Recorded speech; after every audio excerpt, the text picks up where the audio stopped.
I know we got the request. It came in when I was trying a case, and I hadn't seen.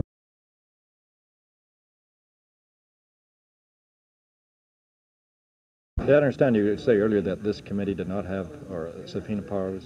There is absolutely no question of what they do not have subpoena powers. But in fact, I don't see how anybody that's got walking around since could seriously maintain they do, because it's just obvious from reading the resolution they don't. But by the same token, what I'm saying is the records they're wanting are public records, and they can have them. Most of them are not even in my office. They're in the finance office or wherever records are kept, and they can go in there and find out that stuff they want just as easy as I can call a lawyer in from a courtroom and send him over there looking. They don't need a subpoena, but they don't have any power to subpoena anything.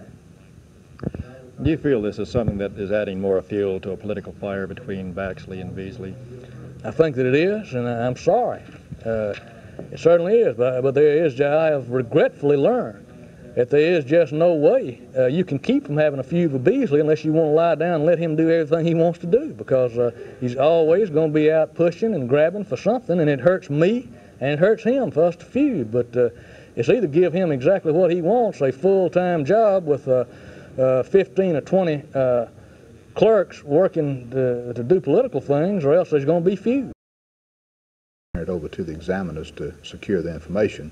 Mr. Jordan, the Legislative Fiscal Office, informed the committee this morning that the total amount of time involved to respond to the initial request, which is all the Attorney General got, would take no more than 5 hours, and probably somewhere in the neighborhood of 3 to 4 hours to compile this information, which is already available according to Mr. Jordan. Did the committee feel that possibly that the Attorney General's office might be setting a bad precedent for other departments? Well, some members of the committee felt that way.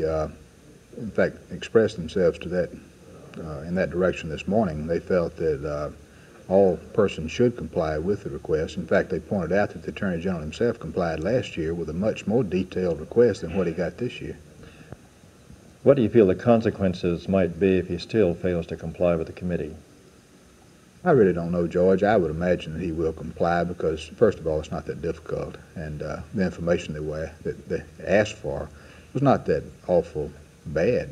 First of all, things like number of employees and how much money you had left at the end of the year and things of this nature, encumbrances and things that all agencies should have readily available.